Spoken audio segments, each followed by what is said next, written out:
Bonjour, en illustration de l'article sur les services Google, nous allons voir de façon pratique quelques applications Google sur ordinateur et également sur smartphone. Donc pour cela, il faut ouvrir son ordinateur sur une application Google. On va commencer par exemple par le moteur de recherche. Voilà, on tape google.fr et on arrive ici sur le moteur de recherche de Google. En haut à droite, vous avez donc des liens qui donnent accès à Gmail, à la messagerie, à des images, on verra plus tard. Et là, vous avez un petit carré formé de 9 petits autres carrés qui, en fait, est le menu des applications Google. Donc, vous cliquez là-dessus et on arrive à un certain nombre d'icônes avec des pages qui vont nous donner accès à tout ce que fait Google au niveau des applications. Alors, pour beaucoup d'applications, il n'est pas nécessaire d'être connecté sous un compte. Par contre, pour certaines applications, la messagerie par exemple, il faut absolument être sous son compte Google. Donc pour cela, si vous avez un smartphone ou une messagerie Gmail, vous avez le compte Google avec cette messagerie. Donc en fait, il faut cliquer ici sur connexion. Voilà. Si vous n'avez pas de compte, eh bien vous cliquez ici, créer un compte. Donc vous aurez une adresse Gmail et puis vous devrez définir un mot de passe. Donc là, je vais rentrer mes coordonnées pour accéder à mon compte Google.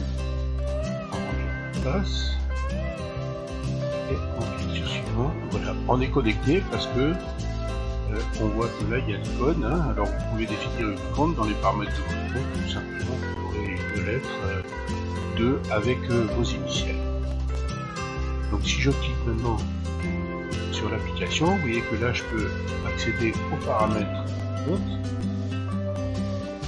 Alors on ne va pas le détailler, mais vous pouvez régler les problèmes de confidentialité, les espaces de stockage, voir un peu tous les problèmes, et vous avez également possibilité de voir dans les informations personnelles, de paramétrer ce que Google va enregistrer, les données, vos positions, etc. Se promener un peu dans ce menu pour pouvoir accéder notamment aux données que connaît Google sur vous. Vous verrez qu'il en rassemble beaucoup. Donc, la première application, eh bien, c'est le moteur de recherche. On clique ici sur recherche et puis on arrive évidemment sur le moteur de recherche. Alors tout le monde connaît le moteur de recherche. Ce qu'on connaît moins, c'est qu'il y a également beaucoup de possibilités et notamment une certaine syntaxe pour faire des recherches avancées. Si par exemple je cherche ici avec un T, voilà, je lance la recherche. C'est parti. Voilà, vous voyez que chercher sur tous les sites internet où il trouve Robert Dupont. Là, vous voyez qu'il y a 45 800 000 résultats. Eh bien, si je veux exactement la phrase ou le mot Robert Dupont, je mets Robert Dupont entre guillemets et je vais trouver exactement la phrase Robert Dupont. Si je tape Robert Dupont, Google va chercher des Robert, il va retrouver des Dupont, de temps en temps des Robert Dupont. Mais si je veux exactement Robert Dupont, je tape entre guillemets et vous voyez qu'il trouve beaucoup moins de résultats, 90 800 résultats, et il a ciblé exactement sur la phrase exacte, le mot exact Robert Dupont. Donc le fait de mettre des phrases entre guillemets permet de trouver la phrase exacte que l'on recherche. Si par exemple je tape également le mot avec un point, si je tape par exemple Mtrix, avec un point entre les deux, il va chercher tous les mots. Le point va remplacer n'importe quel caractère. Donc il va me trouver matrix, il va me trouver matrix avec un arrobas, et il va me trouver matrix par exemple. Il va me trouver plein de mots en remplaçant le point par d'autres lettres. Et là je trouve des matrix. Si je vais plus loin, voilà, des matrices, des choses comme ça, voilà. Il a trouvé donc, ici, il a remplacé le point par n'importe quel caractère. Et si je mets une étoile, à ce moment-là, entre le M et le T, il y aura plusieurs, éventuellement, n'importe quel caractère. Mais plusieurs. Là, on va trouver des matrices, on va trouver plein de mots différents. Et il y a également des recherches avancées. Si par exemple je cherche des informations sur le Covid, bien, je peux taper par exemple Covid, je cherche le mot Covid dans des fichiers XLS, dans des fichiers Excel et sur le site gouv.fr, le site du gouvernement. Donc je tape en premier le mot recherché, le type de fichier, XLS, ça pourrait être des docs, des PDF, des choses comme ça, sur le site gouv.fr et je lance la recherche. Et vous voyez que vous trouvez tous les sites du gouvernement français, gouv.fr, eh bien, qui parlent dans lequel il y a le mot. Voilà, ça c'est des possibilités du moteur de recherche. Hein. Il y a dans l'article un lien sur toutes les commandes que vous pouvez faire sur le moteur de recherche pour affiner vos recherches quand vous voulez trouver des choses bien précises. Donc, le moteur de recherche, évidemment, c'est quelque chose d'intéressant. Vous avez également Maps, que tout le monde connaît sans doute, parce que c'est aussi une application qui est sur les smartphones. Là, l'application Maps, vous pouvez ici taper une adresse et rechercher une adresse.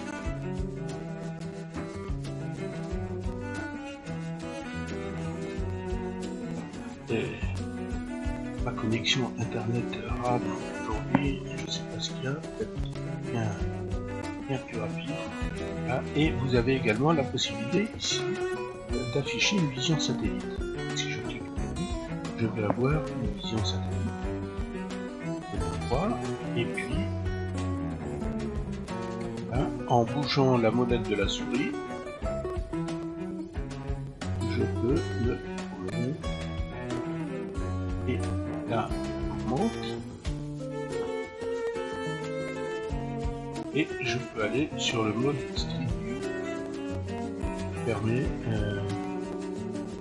de voir les rues de partout. Je clique là-dessus.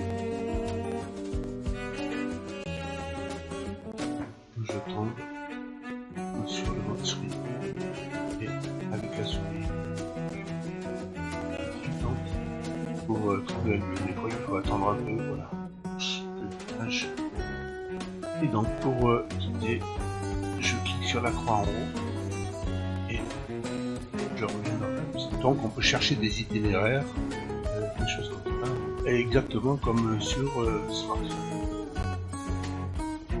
L'application YouTube également, bon, tout le monde la connaît. L'application Play.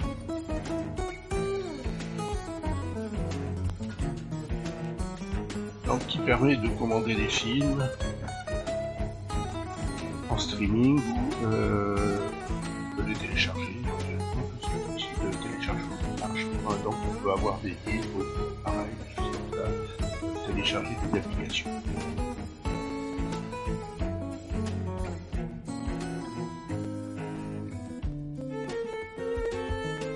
On a bien sûr Actualité.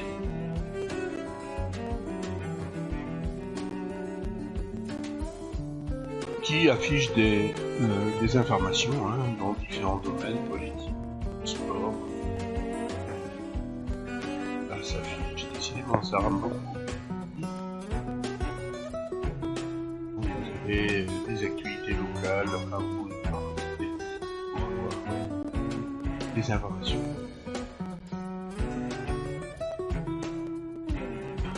Donc on revient ici sur le menu, il n'a pas fini de charger, je reviens sur la page, c'est activité. Donc Gmail, la messagerie que beaucoup utilisent. Alors l'application Meet est une application qui vous permet de faire donc des vidéos, des séances de vidéo à plusieurs. Donc pour cela, vous pouvez soit organiser la réunion, soit y participer. Donc si vous participez à une réunion, quelqu'un va vous envoyer un lien, un code. Donc vous tapez le code ici, et ensuite, une fois que vous avez le code, vous cliquez sur participer, et puis vous arriverez sur un écran comme ça où vous aurez un peu tous les participants. Si c'est vous qui organisez la réunion, vous cliquez ici sur nouvelle réunion. Donc si vous faites la réunion immédiate ou obtenir un lien, si par exemple vous voulez faire une réunion, donc vous faites une réunion instantanée. Là je n'ai pas de caméra. La webcam n'est pas branchée, mais donc là il cherche et il va vous afficher un lien. Là il n'y a pas de caméra.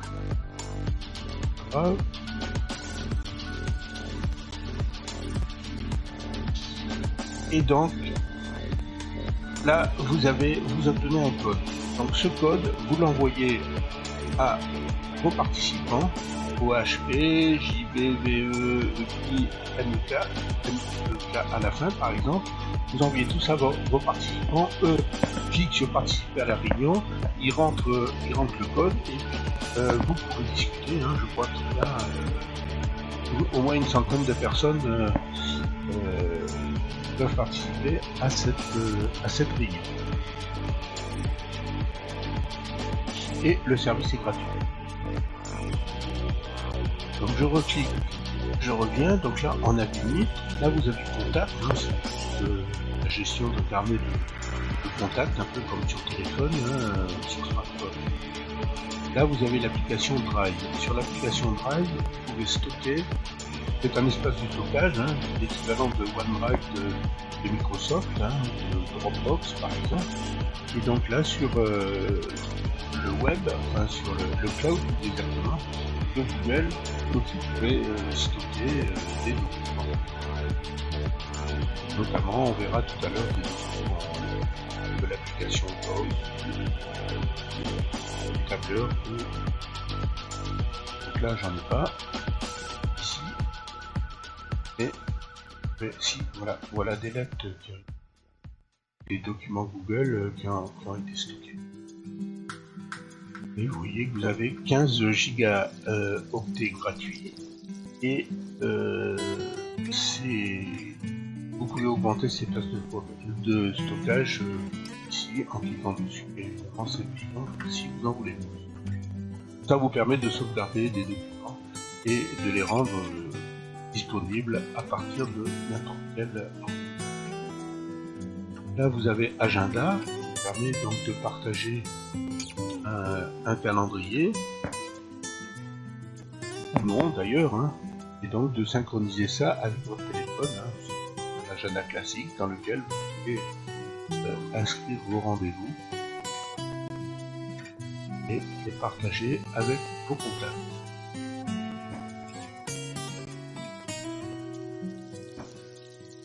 On va fermer les applications conseil.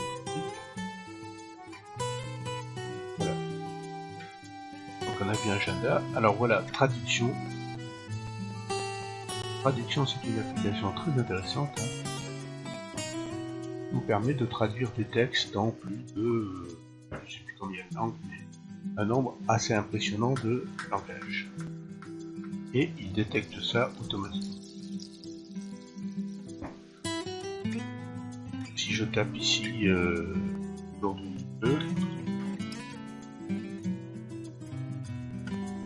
et que je veux par exemple le traduire en anglais, je choisis ma langue ici, hein. Là j'ai une langue qui sont disponibles, vous voyez qu'il y en a beaucoup. Hein. Donc je veux traîner, voilà, aujourd'hui, même pas de peut-être qu'aujourd'hui qu'il a déjà traduit, aujourd'hui il pleut. Aujourd'hui il pleut, voilà, et it's raining. Donc ce qui est intéressant, c'est que bon, vous pouvez taper une phrase, vous faire un copier-coller quand vous avez besoin de traduire, mais vous pouvez également traduire des documents, des fichiers PDF, des PowerPoint, des choses comme ça c'est très intéressant. Alors si le document est lent, il met un peu de temps à traduire, mais la traduction est de bonne qualité en général et c'est assez apprécié. On continue, on les voit très rapidement. Hein. L'application. Donc vous avez ici l'application photo qui vous permet de stocker des photos, d'enregistrer, de créer des albums.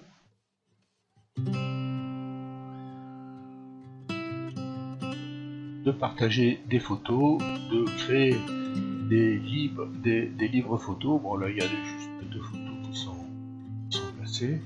Et là c'est pareil, les photos sont, je crois, stockées sur Google Drive. Hein.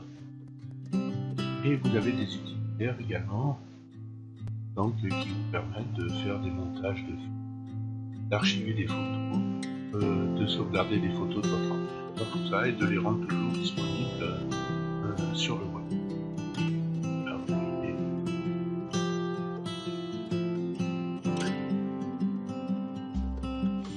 voilà. On arrive également sur DUO.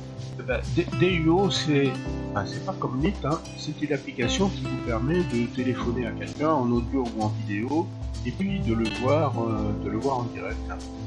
C'est un peu comme c'est l'équivalent de Skype. Je ferme les autres applications. Voilà, bon là j'ai pas branché la webcam, mais donc vous démarrez un appel et avec le numéro de téléphone, il faudra de vous contacter Google. Bien, vous pouvez communiquer avec des personnes et en les voyant. Alors c'est pratique avec un téléphone. Ça marche bien sur l'ordinateur aussi. Donc là vous avez des applications également Doc, Slide. Alors Doc c'est un traitement de texte sur le web. Hein. C'est un tableur comme Excel. Doc c'est l'équivalent de Writer de Office ou de Word de Microsoft. Slide c'est l'équivalent de PowerPoint et Press de LibreOffice. Et donc là en fait si vous cliquez là-dessus, vous arrivez sur un traitement de texte. Un peu comme Word, Office ou Writer de et donc vous avez des modèles de lettres. Sur une lettre, un nouveau document, vous allez avoir un traitement de texte qui s'affiche. On reconnaît ici des choses comme ça, et donc vous avez votre document et vous pouvez l'enregistrer soit sur Drive, donc ça sera toujours disponible, ou ensuite l'enregistrer sur votre ordinateur. Et bien sûr partager et travailler à plusieurs sur un document. Donc là on a exactement pareil, hein, la même chose avec un tableur, calque, un PowerPoint, livre et aussi une application assez intéressante et qui vous permet de trouver n'importe quel livre hein, qui a été scanné par Google, hein, qui a monté une grande bibliothèque hein, numérique. Donc si par exemple je tape donc vous pouvez télécharger et consulter des livres des fois qui sont soit dans le domaine public ou acheter quand ils ne sont pas dans le domaine public. Donc vous avez des vieilles éditions, hein, c'est très intéressant pour ceux qui s'intéressent par la littérature, les collectionneurs qui aiment bien les documents. Google Earth, donc qui est téléchargeable également en tant qu'application, et c'est plus intéressant de l'installer comme application. On doit la voir ici. la télécharger. Google Earth Pro par exemple, hein, vous cherchez ça sur le moteur de Google, vous la téléchargez, c'est plus intéressante. Voilà. Vous l'avez là, mais vous avez la même.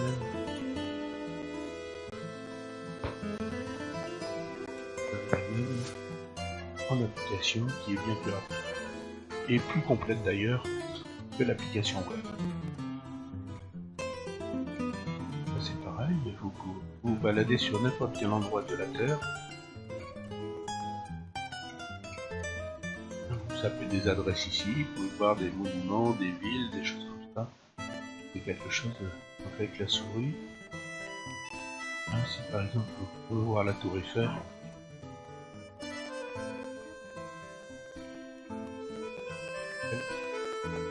je clique, je fais rechercher et il va y aller tout seul.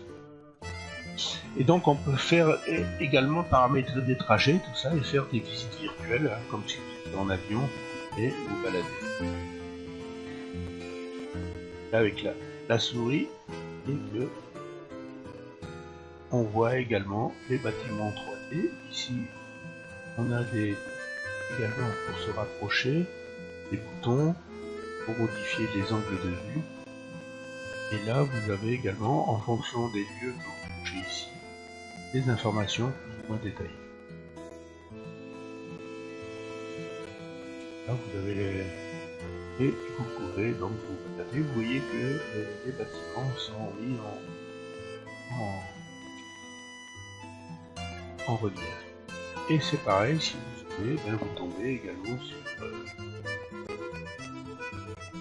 sur Street View. Et la tour Eiffel, la voiture ne passe pas, mais on a exactement le même effet qu'avec Street View dans Maps. Donc je quitte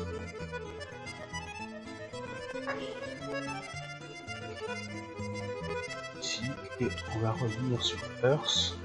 C'est dommage, ça rame.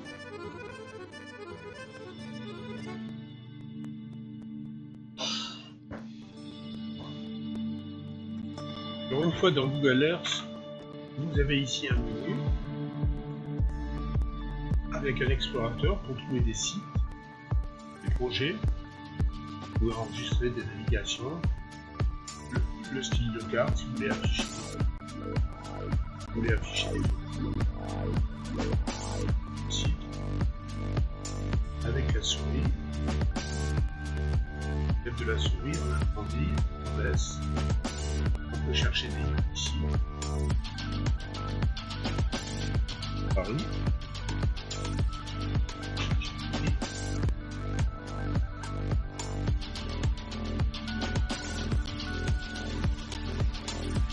Notre application. Si on conseille également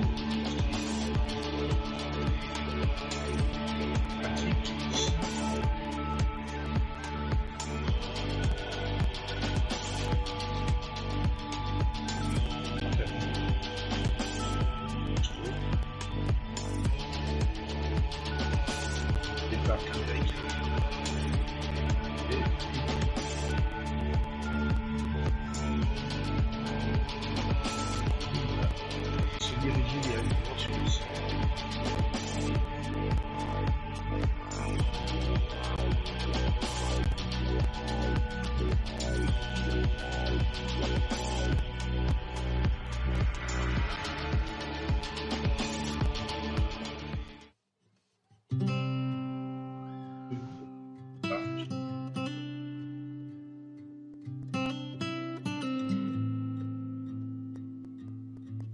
Également, mais là ça ne fonctionne pas. Ce qui se passe, si vous reculez normalement, quittez, j'appuie sur la touche échappe, là la molette la recule normalement. 3 reculs et que 3 désactivés, en voit qu'il est désactivé. Vous avez un panneau qui s'affiche avec des photos de planètes et vous pouvez explorer les photos de planètes du système solaire. Voilà pour Google Earth.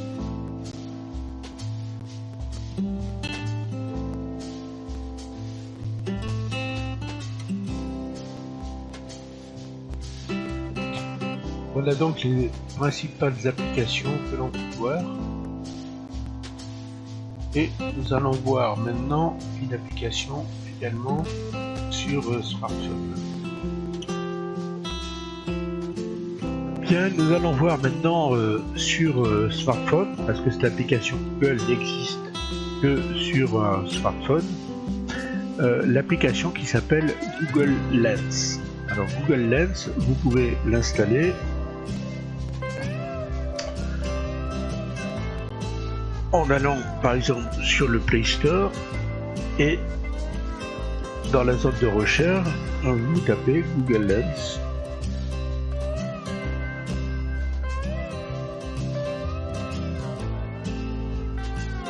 Google Lens. J'appuie sur rechercher. Je suis pas, j'ai oublié de mettre en connexion. Je rajoute mon Wi-Fi.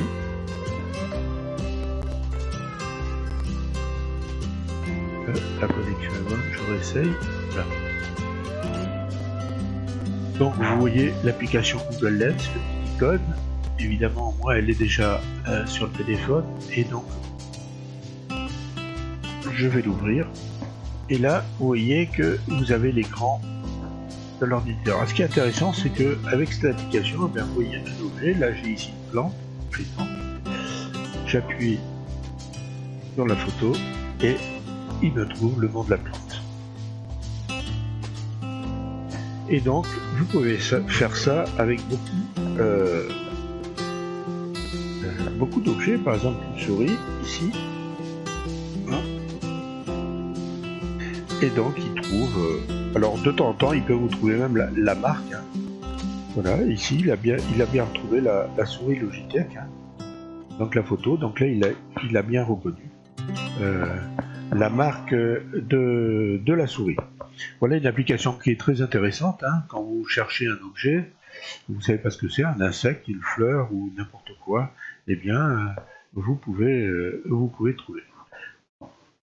Grâce à cette application donc, qui s'appelle Google Lens et que vous pouvez installer sur votre téléphone. Voilà, alors les applications Google, eh bien, vous en avez également beaucoup sur smartphone et qui tournent sur ordinateur.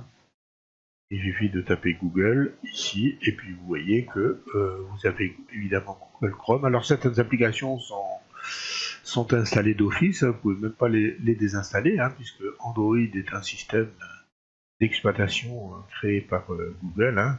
Donc on retrouve Google Actualité, Google Earth, Google Keep, vous voyez que vous avez les mêmes.